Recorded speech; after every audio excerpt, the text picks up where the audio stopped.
एक व्यक्ति जंगल में गया और बहुत उदास था वो, क्योंकि उसके पास कोई व्यापार नहीं था, घर में बच्चे लड़ते थे, कारोबार सब खत्म हो गया था और इतना निराश था कि उसके यहाँ खाने को दाना भी नहीं था। उसने सोचा क्या करूं, आत्महत्या कर लूं।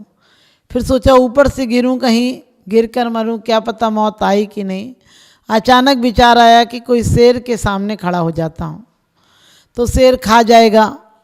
और अचानक जाकर जंगल में देखा उसने एक शेर आ रहा और उसके सामने खड़ा हो गया।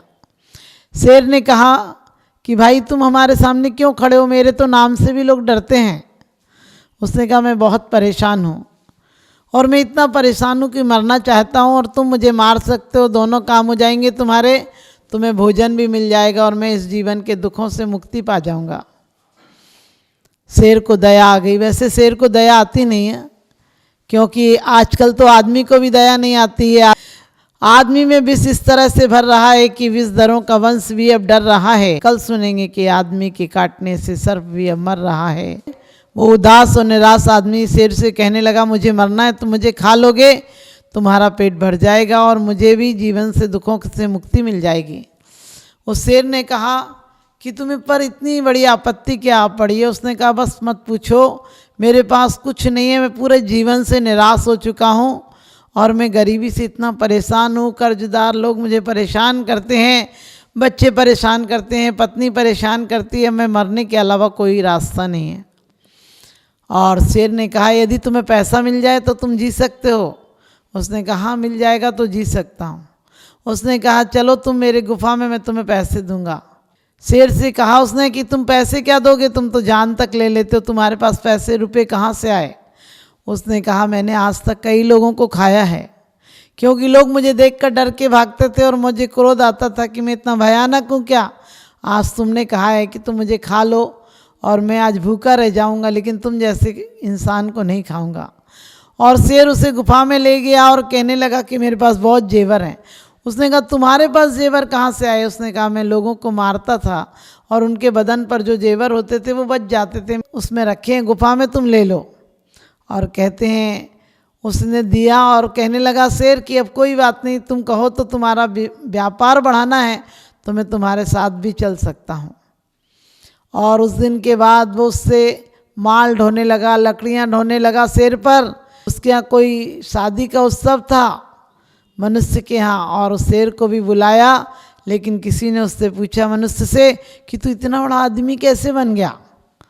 उसने कहा एक गधा मिल गया था मुझे, अब उस पर माल ढोने लगा हूँ, ये गधा है। और शेर ने गधा नाम सुना, वो समझ गया कि इंसान कितना गद्दार है, इंसान कितनी गलत फहमी में जीता है। उसे कुछ भी दे दो वो उपकार नहीं मानता है, क्योंकि आदमी ही ऐसा है जो बेईमान है। आदमी को देखकर तो गिर्राता है, जानवरों को देखकर भी अपनी हुकूमत चलाता है। और आज तक हमने इतनी पर्यायों में सबसे ज़्यादा कुल कोटियों या जन्म धारण किए हैं, जातियाँ प्राप्त की हैं, तो हमने तिर्यंचों की जातियाँ प्राप्त की हैं। तिर्यंचों में कम दुख नहीं है। माना कि कोई जीव असंगी होते हैं, बेचारों को पता नहीं। आप अपने शौक के लिए कभी कभी कह देते हैं अब चींटी हैं तो क्या लगा दो फिनाइल का पोंछा, सारी साफ़ हो जाएंगे। वो साफ़ हो जाएंगे, उनके जीवन मिट जाएंगे। आपके अंदर जरा भी भाव नहीं आता है कि हम पर कोई उपसर्ग करे तो आपको कैसा लगता है, आप पर कोई संकट आए तो आप जान बचाने की कोशिश करते हैं। लेकिन वो जीव जंतु जो आपके घर पर रहते हैं, कल सोचो आप भी वही हो जाओगे। उनका ना अपना मकान है, ना कोई रजिस्ट्री है, वो तो आपके आश्रय से रहते हैं। आपकी जरा सी निगाह पड़ेगी तो वो जीव जंतु बच जाएंगे और तुम्हें भी स्वर्ग और मोक्ष का रास्ता खुल जाएगा। क्योंकि कहते हैं दया धर्म का मूल है, पाप मूल अभिमान, और तुलसी दया न छाड़िए जब लो घट में प्राण। जब तक घट में प्राण है तब तक दया नहीं छोड़ना चाहिए। लेकिन इंसान आज की तरह कहते हैं आज इतना क्रूर हो गया है कि इंसान से जानवर भी डरने लगा है। एक काले सर वाला सबको खत्म कर देता है। इस पर ऐसा काल का भूत सवार है कि एक इंद्री से लेकर पंचेंद्री तक के प्राणियों को मौत के घाट उतार देता है। अपनी आय के लिए जानवर सिंह से भी क्रूर हो गया है। वहाँ तो उसके लिए भूखा होता है तब सिंह शिकार करता है, लेकिन आदमी तो ऐसा है खा पी कर भी कहता है शिकार खेलने गए थे, किसी की जान जाती है और इसे खेल सूझता है और फिर भी सोचता है हमने बहुत विकास किया है। आज आदमी इतना क्रूर हो गया है कि पूरी आपत्तियां, विपत्तियां, बाढ़, भूकंप जो भी आ रहे हैं वो इंसान के कारण आ रहे हैं। प्रकृति के साथ बहुत खिलवाड़ किया है, एक जीव जंतु को नहीं बचने दिया है। और जब माँ अपने बच्चों की हत्या देखती है अपने सामने तो क्रूर होकर विनाश पर उतर आती है। आज धरती इसीलिए विनाश पर उतर आई है क्योंकि हमें मनुष्य जन्म गज के समान मिली थी। गज पर सवारी की जा सकती है, गज पर शोभा यात्रा निकाली जा सकती है, गज पर आपको पता है महोत्सव हो सकता है। पंचकल्याणक में भगवान का जन्मोत्सव के लिए हाथी पर विराजमान करके ले जाते हैं, बाद में भी हाथी पर श्री जी को विराजमान करके ले जाते हैं। हाथी बहुत शुभ काम के लिए मिला था, लेकिन हमें भी ऐसी महान पर्याय मिली है। लेकिन इंसान अपनी नाक के लिए, अपनी साख के लिए इतना परेशान है, हर जगह सोचता है मेरी पूछ हो जाए। आज पूछ वाले को ज़्यादा पूछ की चिंता नहीं है, लेकिन आज मूछ वाले को पूछ की बहुत चिंता है। कहीं जाएगा मेरी पूछ हुई, मेरे को बुलाया, मेरे को मंच पे सम्मान किया। हर जगह आज समाज में विघटन क्यों हो रहे हैं? इस पूछ के कारण हो रहे हैं। कहते हैं नाक की भी अजीब सी धाक है और कोई पीछे से नाक ना काट ले, इसलिए आंखों के नीचे नाक है। आदमी बड़ा बनने के लिए, आदमी अमीर बनने के लिए लोगों की जान की परवाह नहीं करता है।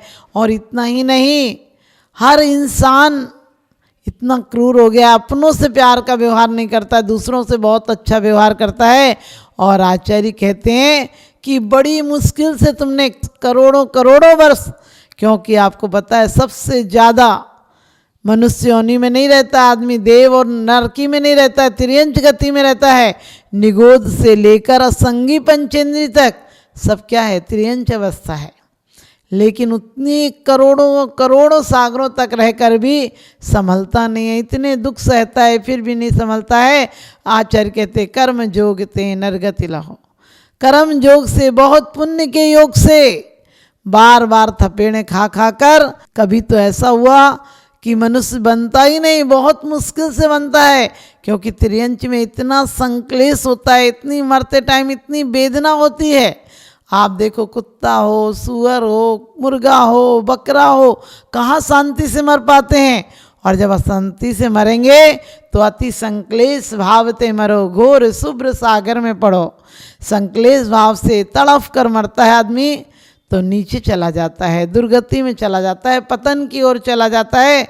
लेकिन कभी कोई संयोग मिला हो महापुरुषों का, जिनने तुम्हें मंत्र सुनाए हो, तुम्हें शांति दिलाई हो, जिनने तुम्हें संबोधन किया हो, जिनके उपदेश से तुम्हारे अंदर थोड़ी सी शांति आई हो और तुम मरकर धर्मेंद्र पद्मावती की तरह देवगति पाई हो। तुमने बैल की पर्याय में और हाथी की पर्याय में, सिंह की पर्याय में जब जब संबोधन मिला तब तक तुमने अच्छी पर्यायों को प्राप्त किया है। और वही आचार्य कहते तुम्हारे बहुत तीव्र पुण्य के उदय से कभी तुम्हें मनुष्य गति मिल जाती है। लेकिन मनुष्य गति में भी आप आने के बाद क्या शांति महसूस करते हैं? जितनी उम्मीदों से, जितनी मिन्नतों से तुमने मनुष्य गति पाई थी, उतनी मिन्नतों का कोई काम किया तुमने? कभी सोचा है कि ये पर्याय इतनी अच्छी थी, इसे मनुष्य तो क्या देवता तरसते थे इसके लिए, लेकिन हमने पाकर क्या किया? इसको यूं ही गवा दिया। लेकिन हमें चाहिए हम अपने दुख याद करें। हम आदिनाथ पूजन में पढ़ते हैं कि भगवान गर्भ में भी यदि माता चरपरा खाती थी तो मेरे देह में आँख सी लग जाती थी, यदि गर्म खाती थी तो मैं तड़प जाता था, जल जाता था, क्योंकि मासूम चमड़ी होती थी और माँ जो खाती थी उसका फल मुझ पर पड़ता था, जो माँ सोचती थी उसका प्रतिफल मुझ पर पड़ता था। जो माँ करती थी काम, लड़ती थी, झगड़ती थी तो मैं भी व्याकुल हो जाता था अंदर। आप लोग कहेंगे कि कैसे ऐसा हो सकता है? तो आपने देखा होगा चक्रव्यूह में घुसने की कला अभिमन्यु ने कहाँ सीखी थी? गर्भ में सीखी थी, क्योंकि सुभद्रा जाग रही थी जब अर्जुन उसे घुसने की कला बता रहे थे चक्रव्यूह में। लेकिन अचानक आराम से सुन रही थी और बिस्तर पर लेटे लेटे जब निकलने की कला बताने लगे तो उसकी नींद लग गई। और एक नींद के कारण अपने इतने महारथी महान पुरुष को सुभद्रा ने खो दिया। यानी चक्रव्यूह में घुसने की कला तो सीखी थी उसने गर्भ में, लेकिन निकलने की कला में माँ सो गई थी। और आज उन माताओं के बच्चों का क्या होगा जो तमाम जिंदगी सोती हैं। तमाम जिंदगी सोने का मतलब है प्रमाद में, आलस में, उदासी में अपने बच्चों को भी बिल्कुल बिल्कुल मायूस बना देती हैं। यदि हमें बच्चों को, आपको भविष्य अच्छा बनाना है तो मात्र विदेश भेजने से बच्चे अच्छे नहीं बनेंगे, अपने आप में जागृत रहना पड़ेगा। जब आपके बच्चे गर्भ में नहीं आते हैं उसके पहले से बहुत अच्छे भाव बनाना पड़ेंगे, घर में शांति और खुशहाल माहौल रखना पड़ेगा। क्योंकि आपको पता है यदि खुशी का माहौल हो तो आपके घर मेहमान भी आना पसंद करते हैं, क्योंकि जहाँ मुस्कान नहीं हो वहाँ कोई रिश्ता नहीं बनाना चाहता है, और चींटियाँ तक जहाँ चीनी नहीं हो वहाँ नहीं आती हैं। और अब तो बड़े बड़े साइंटिस्ट कहते हैं कि आपको यदि अच्छा व्यक्तित्व आमंत्रित करना है तो आपको स्वयं का भी अच्छा व्यक्तित्व बनाना पड़ेगा। यदि आप चाहते हैं कि आपके घर में स्वर्गों का जीव आए और आपके यहाँ तीर्थंकरों के जैसे तीर्थंकर आते हैं तो उनके घर पर हर कुछ की बढ़ोतरी होती है, सुख संपत्ति संपदा सबकी बढ़ोतरी होती है और गुणों की वृद्धि होती है, शांति सुख शांति होती है, खुशहाली आती है। आप भी चाहते हैं कि आपके घर में ये सब आए तो शुरू से अपनी बेटियों को सिखा कर भेजो। मैंने बेटियों को इसलिए कहा कि अब बहुओं को नहीं सिखाया जा सकता है। वो समय था जब बहू 5-10 साल में शादियां हो जाती थी और सास जैसा ढालती थी वैसी ढल जाएगी। अब 25 साल की आधी बूढ़ी आती है, उसे सास क्या ढालेगी, वो सास को ढाल देगी। इसलिए कोशिश कीजिए अपनी बेटियों को पद्म पुराण और हरिवंश पुराण पढ़ा कर भेजिए। मेरी गारंटी आपकी बच्चियों को कभी डिप्रेशन में नहीं आएंगी, कभी टेंशन नहीं होगी, कभी कलेश नहीं होगा। क्योंकि जब उन महासतियों की गाथा पढ़ेंगी कि जिन पर इतनी आपत्ति आई उसके बाद भी उन्होंने अपने बच्चों को कितने अच्छे संस्कार दिए। सीता ने लव कुश को कितने अच्छे संस्कार दिए। जंगल में रहते हुए भी उन्होंने कभी उनके बारे में ये नहीं सोचा कि ये मर जाते, कहाँ से अशुभ जीव आ गए। नहीं, उसके बाद भी सामायिक ध्यान बंदन पूजन नहीं छोड़ा। पूजन का मतलब द्रव्य चढ़ाना नहीं है, पूजन का मतलब पवित्र भावनाओं से परिपूर्ण हो जाना है। पूजन का मतलब परमात्मा से जुड़ जाना है, परमात्मा के प्रति नम्रता का भाव लाना है। और उसका परिणाम था, एक माँ के संस्कारों का परिणाम था कि लव कुश तद्भव मोक्षकामी हुए। और हनुमान जी आज पूरी दुनिया में हर मज़हब, हिंदू पूरा मज़हब मानता है, जैन मानते हैं। क्यों? क्योंकि हनुमान जी जब गर्भ में थे तो आप लोग बोलते भी हैं कि अंजनी के वन में लाल हुए, क्योंकि वो जंगल में रहते हुए भी उन्होंने संक्लेश नहीं किया। सास के द्वारा इतनी प्रताड़ित हुई, पति के द्वारा तिरस्कृत हुई, पिता ने उनका निष्कासन कर दिया, निकाल दिया, अपने घर से आने नहीं दिया। लेकिन उसके बाद भी कभी आत्महत्या की बात नहीं सोची, कभी निराश जीवन नहीं बिताया। माना कि बहुत तकलीफ थी, दुख था और निरपराधी थी, निर्दोष थी, फिर भी दोष लगाया गया। लेकिन उन्हें पता था, वो कर्म सिद्धांत को जानती थी कि किसी का दोष नहीं है, मेरे कर्मों का दोष है, मैंने कुछ ऐसा किया होगा, हंस हंस कर बांधे होंगे जिसका फल मुझे आज भोगना पड़ रहा है। मैंने देव सास गुरु की अवहेलना की होगी, मैंने कोई सतियों पर दोष लगाए होंगे, मैंने बड़ों का निरादर किया होगा, उसका परिणाम ये मिला है। और समता से कर्म को भोगा। और आपको पता है बजरंगबली कहते हैं, वज्र जैसा रंग दिखाया। अपनी माँ की गोद में मामा के घर जा रहे थे और अचानक विमान से गिर पड़े और पत्थर भी चूर चूर हो गया, वज्र पर रंग दिखाया। हनुरभ द्वीप में उनका जन्म हुआ, जन्म महोत्सव मनाया गया। मामा के यहाँ उनको जन्म के बाद ले जाया गया और वहाँ पर उनका जन्मोत्सव मनाया गया, इसलिए उन्हें हनुमान भी कहते हैं। लेकिन हमें ये देखना है, जितने भी हमारे महापुरुष हुए हैं, जितने भी नारायण, प्रतिनारायण, चक्रवर्ती, तीर्थंकर, इन सब की माताएं भी पहले स्वप्न देखती हैं, शुभ स्वप्न देखती हैं और इनके घर शुभ संकेत होते हैं। तो आपके घर भी शुभ संकेत सिर्फ बच्चे को पढ़ाने से बड़ा नहीं बनेगा, उसे बच्चे को ढालना है तो आप शुरू से उसे ऐसे संस्कार दीजिए कि बिल्कुल घर में अच्छा माहौल रखना, हर चीज़ बड़ों के अनुसार चलना, घर में शांति का माहौल रखो। सिर्फ तुम्हारे 8-9 महीने की तपस्या से तुम्हारे 90 वर्ष सुधर जाएंगे। क्योंकि तुम्हारे बच्चों को तुम शुरू में संस्कार दोगे तो बच्चे आखिरी तक बहुत अच्छा माहौल रखेंगे, खुश मिजाजी होंगे और स्वस्थ होंगे और पढ़ने लिखने में उनकी बुद्धि काबिल होगी, वो कुछ बन सकेंगे। और बनना क्या, सिर्फ इंसान नहीं बनना है, सिर्फ कोई नौकरी करके नहीं मरना है। क्योंकि कहते हैं बच्चे हुए, पढ़े लिखे, नौकरी की, पेंशन ली और मर गए। क्या इतनी सी जिंदगी है इसीलिए आए थे? पेंशन नहीं लेनी है, लेना है तो टेंशन से मुक्ति लेनी है। और टेंशन से मुक्ति कौन ले पाएगा? जिसको कि गर्भ में बहुत अच्छे संस्कार दिए गए हों। तो आप लोग ध्यान रखना, हमने गर्भ में तो बहुत तकलीफ सही है, हमें क्या खाने को मिला वहाँ? जो माँ के भोजन के द्वारा कफ और लार बनता था, वही नली के द्वारा हमारे शरीर के पोषण का साधन रहा। और उसके बाद भी जन्मते टाइम कितनी बड़ी वेदना होती है कि घर वाले भी कहते हैं कि जच्चा बच्चा सकुशल बच जाए। कभी कभी माँ मर जाती है, कभी बच्चा मर जाता है। हमने जन्म और मौत के झूले से झूल कर आज यहाँ तक आए हैं, और आने के बाद भी बालकपने में भी कितने दुख रहे हैं। कभी हमें पेट दुखता था, माँ पैर समझती थी, माँ पैर दबाती थी, हमारा पेट दुखता था, सिर दुखता था, बचपन में बोल नहीं सकते थे, इतने निराश्रित थे कि जो कोई खाने को दे दे, दूध पिला दे तो पी लेते थे, वरना भूख से तड़पते रहते थे। और इतना ही नहीं, कभी कभी तो माँ मर गई तो सौतेली माँ का सामना करना पड़ा, और उसने भी कभी कभी दुख दिए। कोई कोई माँ बहुत अच्छी होती हैं कि सोचती हैं बच्चे तो भगवान की तरह होते हैं, क्या अपने और क्या पराए होते हैं। लेकिन हमने वो वेदनाएं भी सही हैं, और उसके बाद थोड़े से बड़े हुए, कम से कम पहले बचपन के तो आनंद लेते थे। आज कलयुग में तो, आज के युग में तो बच्चों का बचपन भी खो गया है। बचपन में हम जरा भी आनंद ही नहीं ले पाते हैं। पहले आपस में खेलते थे, मिलते थे, जुलते थे, एक दूसरे को कुछ देते थे।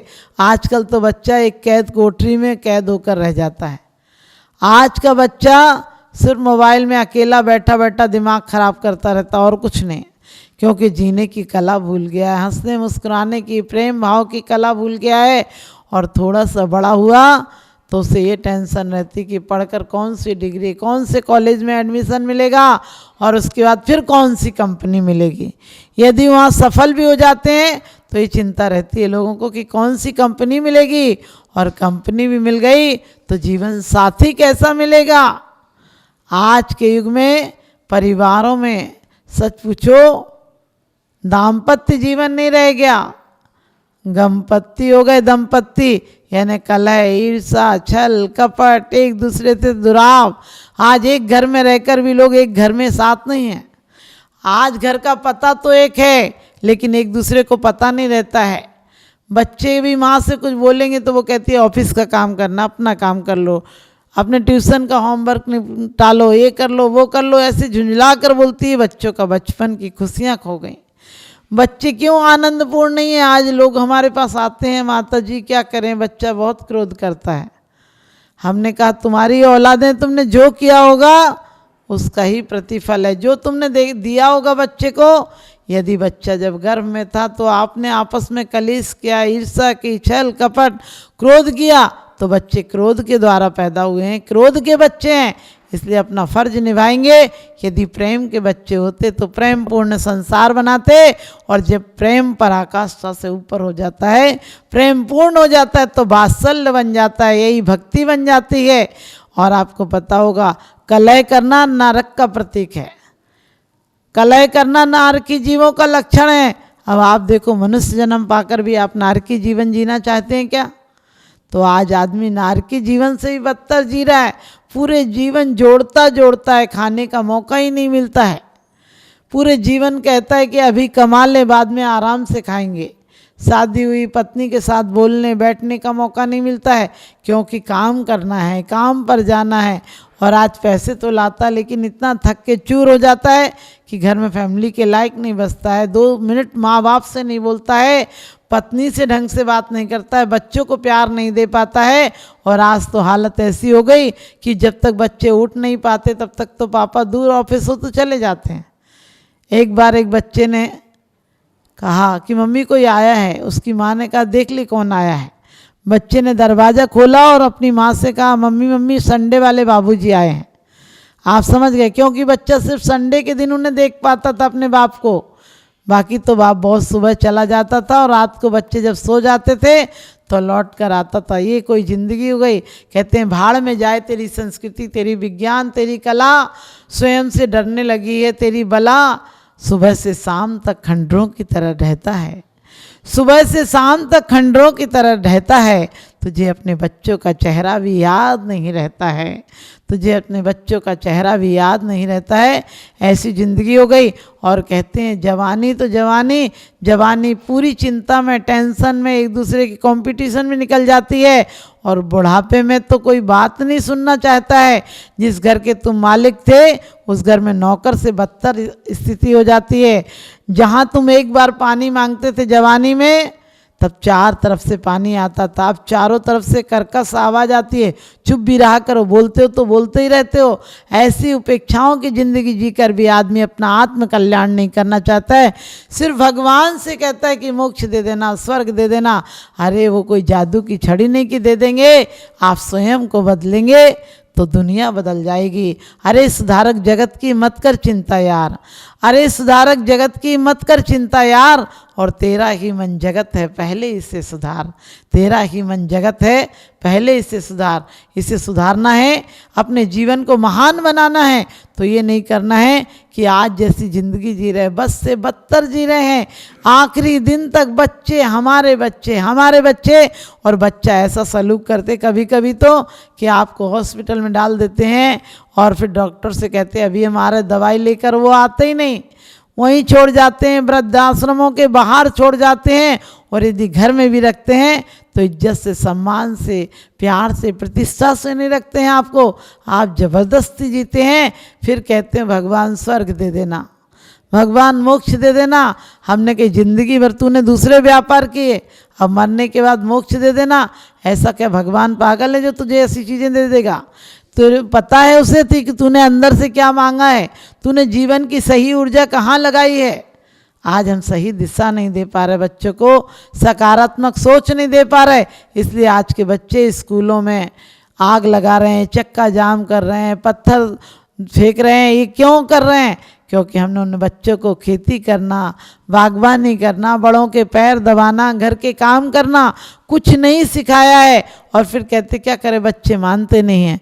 कहते हैं अरे सुधारक जगत की मत कर चिंता यार, तेरा ही मन जगत है पहले इसे सुधार। अपना मन सुधर जाएगा तो दुनिया सुधर जाएगी। तो हमें यदि सुखी जीवन की कल्पना करना है, वास्तव में मनुष्य जीवन की दुर्लभता को प्राप्त करना है, हमने किया है तो हम उसके बारे में विचार करें कि हमें कैसी मिली है। क्योंकि एक आदमी जब बच्चा था तो साधु के उपदेश सुने और उस पर असर हो गया। अपनी माँ से बोला माँ मैं दीक्षा लेना चाहता। उसकी माँ बोली पागल है क्या, अभी देखा ही क्या है। दुनिया आप सोचो भगवान के भजन करती है लेकिन देखने में क्या मानती है, सार्थकता किसमें मानती है। बहुत पैसे कमा ले, बहुत रुपए जोड़ ले, बहुत बड़ी कोठियाँ बना ले। तो उसकी माँ ने कहा अभी तो तू छोटा है, तूने देखा ही क्या है। उसने कहा नहीं माँ मैं दीक्षा लूँगा। उसकी माँ बोली बेटा तू अकेला तो बेटा है, यदि दीक्षा लेना है तो एक काम कर, 4-5 साल रुक जा, तेरी शादी हो जाएगी, बहू आ जाएगी तो मैं उसके साथ रह लूँगी, तू चले जाना। जब कहते हैं 5 साल बाद शादी हो गई, माँ से कहा उसने कि मुझे जाना है। कहने लगा मेरा तो क्या, तू अपनी पत्नी से पूछ ले। पत्नी ने कहा कि तुम्हें जाना ही था तो शादी क्यों कराई थी, पहले ही चले जाते। पागल हो क्या, मेरी ज़िंदगी खराब कर दी। अब जाना है तो कम से कम बच्चा हो जाने दो, फिर चले जाना। बच्चा हो गया, फिर बोला अब चला जाऊं। पत्नी बोली पागल हो क्या, इसको कौन संभाल लेगा, इसे पढ़ा लिखा जाओ, इसे नौकरी पे लगा जाओ, शादी कर जाओ, फिर चले जाना। जब बच्चे की शादी तक हो गई फिर उसने कहा, वो कह ही रहा था यदि जाने वाले को कौन रोक सकता है, सिर्फ वो ऊपर ऊपर से कहता था।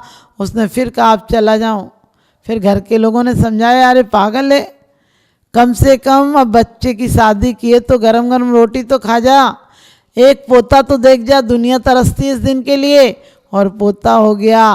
फिर लोगों ने कहा पोता हो ही गया तो 20 साल रुक जाओ, बहू आ जाएगी। और कहते हैं उसकी बहू भी आ गई, पड़पोते भी हो गए।